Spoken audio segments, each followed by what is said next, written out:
Buongiorno everyone, welcome back to the Magpie Channel TV. Let's look forward then.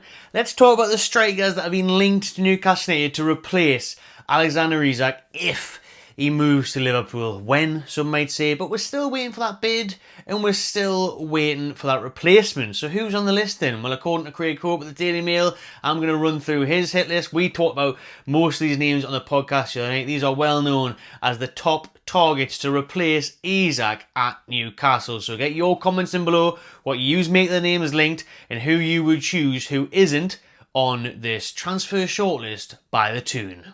This video is brought to you by William Hill's Final One Standing, football's ultimate free-to-play eliminator style game with a guaranteed prize pool of £500,000. Now we all know as Newcastle United fans, this transfer window has been a bit dead, it's been very disappointing, so we could all do with some cheering up. So why not get involved in Final One Standing, free-to-play, and you could win £500,000.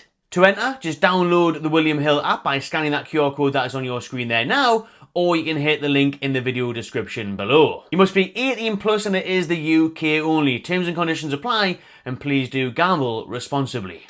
Another name that's been linked today, or kind of continuously linked throughout, is Louis Openda from RB Leipzig, obviously Šeško's strike partner. Newcastle are aware of him after scouting Šeško for so long. They've obviously seen his strike partner in action, and the Belgian has impressed. I mean, his goal scoring record in the Bundesliga is unbelievable. 41 goals in 89 games in all competitions, but his name is not featured in any conversations that Hope believes to have happened of late, so that's a shame. I think he would be a solid signing, Louis Openda. I think it would be a very good option, but also another good option that I liked, that me and Keg liked on the show last night, the podcast, was Gonzalo Ramos of Paris Saint-Germain. However, this article is stating that it is very unlikely now, even though it's likely that he will leave PSG this summer. They're willing to sell the Portuguese forward. It's not a deal Newcastle are interested in for the time being. Ramos, 24, is admired as a player, and he makes sense on some level as that big ticket Isak replacement, but Newcastle's search is focused on other areas as we approach the weekend. I mean, that's a bit mad because, again, I think he's the next best thing towards the Isak after Šeško's gone. I really like Ramos. I think he scored some great goals. He's shown his ability.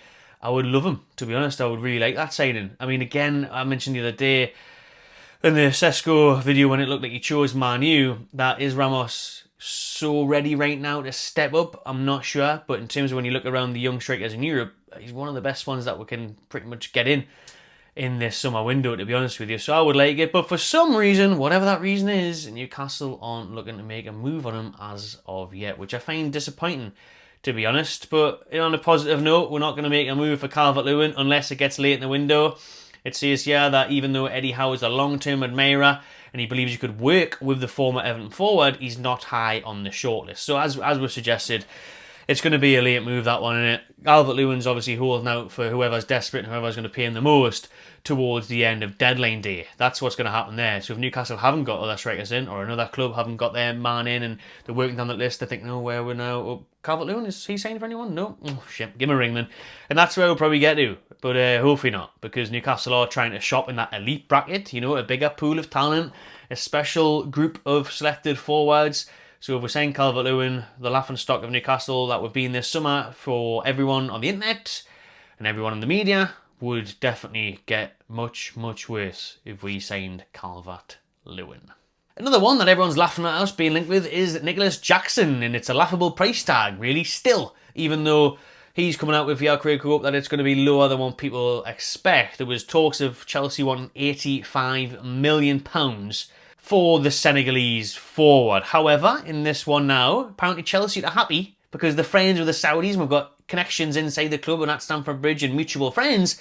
They're willing to do a deal at just £60 million. Ah, well, absolute bargain. What are we waiting for? Get him in. You know what I mean? Sign him up. What more do you want? A 24-year-old Premier League experience. Brilliant. 60 million. Bargain. Fucking no chance, man. No chance. No way. No thank you. Please move on. Don't want to hear Jackson being linked at all. But thankfully in this one, it kind of steers away for it. He says that he is on Newcastle's shortlist. Informal talks have taken place over the striker's availability and the current situation at Stamford Bridge, but others will be pursued first. So he's further down that list as well. Don't forget, Nicolas Jackson's actually suspended for the first game of the season after headbutting Newcastle's Sven Botman. So that's how much of a comical mess that would be if our striker missed the first game of the season and his first game back was in a Newcastle shirt against Isak in a Liverpool shirt. Oh my God, what a mess. What a crazy old scenario this summer has turned out to be. They like the Senegalese forward though at the club, at Newcastle, the fans of him. They don't think he's a bad character despite some signings off. But he is more of a gamble in that regard compared to the likes of Wissa and others that Newcastle like personality and player-wise. Don't rule it out though, says the Daily Mail. A move for Jackson would only come if other options do not happen. I'd like to rule it out, please. Can I rule it out? Don't want to talk about it anymore. Muniz of Fulham, he's been linked, hasn't he? That one's gone quiet in the past week, but there was talk last month of a 40 million fee and 125 grand a week wages. Newcastle are interested in Muniz but haven't made a bid or anything as of yet. But Leeds United did make a bid for the Fulham forward and had a £32 million bid rejected earlier in the window. Newcastle see him as a scope for development, Rodrigo Muniz, and are keen on the profile of the player. It's one to watch, but it has gone quiet. Ollie Watkins of Villa then. This is the one I want to move for, and that will cause a bit of controversy in the comments because I see a lot of people saying no. I like him. I like his goal scoring record. He scores every single week. He's consistent, he's fit, he knows where the back of the net is, he's Premier League proven, it is risk-free. I know he's 29, you're still going to get a good few years out of him and then get the next young lad in to learn off him and grow. I don't care, it just has to be a good price. It can't be crazy money, it can't be a 60 million that's been mooted, but if it's a 45, 50 million, I think it's worth it. He scored 20 Premier League goals, I think, in a good few seasons in a row. You know, he's an England international, he scored some important goals, some big goals, some great goals. He's a quality all-round striker that would guarantee goals, and that's what you want. Eddie Howe likes him a lot as well, and so do the club and the staff there. They do believe he's a great talent, he's a great character, which is obviously very important for us. 75 Premier League goals in 5 seasons, and that's where the appeal comes from. But it's the availability and price. Would Villa really want to sell to what they would deem, which is a rival? You know, we're going for top 4 together, we're in and out of each other's positions last year, you know, we just nabbed 5th off them on the final day. So yeah, it would be a close one. Would they want to sell him? I doubt it, but if we offered big money, they would. But again, would we offer the big money they'd want because of his age? Probably not. This is going to be a difficult deal to get done. Again, it was difficult. That's why Man United went over to Šeško. They did look at Watkins as well, but ended up going for the Slovenian. That being said, Villa have agreed a move for Nice striker Guzand. Don't know how to pronounce that name, but there you go. Who Newcastle have also watched. So that could encourage an offer for Watkins. No, Villa have got PSR issues. McGinn has been linked to Newcastle. They actually turned down a bid from Everton today for the Scottish midfielder, 18 million quid. Let us know in the chat, would you go for McGinn or Watkins? But there's talks that Newcastle United's owners, if they're anywhere, are they actually listening, or they're watching, or they're doing anything, because, you know, now it's happening at all lately. They apparently don't want us to sign 2 older strikers. So obviously Wissa is still likely to come in as Wilson's replacement. He's 29 soon, and they don't want us to sign another player that is touching 30 in a Watkins. They'd want us to sign a younger striker to go alongside him. I kind of understand that point, but that hasn't happened so far. You don't want Ramos from PSG. You're rejected off Šeško, rejected off Delap, rejected off João Pedro. You're probably going to have to change your tactics if you want a striker who knows where the back of the net is with 20 odd days of the window remaining. Well, another young striker from the Premier League that has been linked is Jørgen Strand Larsen of Wolverhampton Wanderers. Now, he only made his permanent move from Celta Vigo this summer for 23 million quid, and all of a sudden, Wolves have slapped a 65 million price tag on the 25-year-old's head, which is absolutely nuts. But he did do really well last year in the Premier League. 14 goals in his debut season after a bit of injuries and stuff as well earlier on.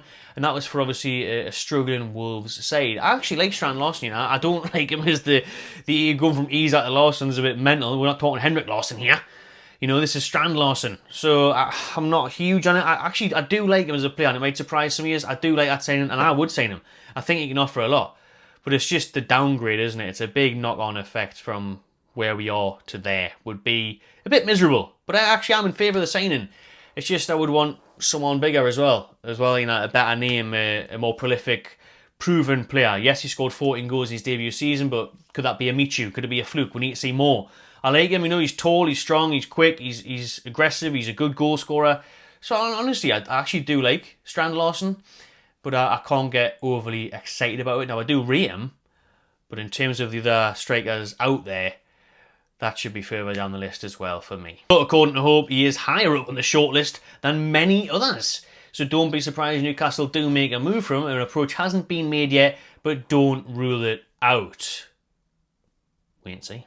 Right then, thanks for watching everyone. Please do subscribe to the Magpie Channel TV, give this video a like, and I'll see you on the next one.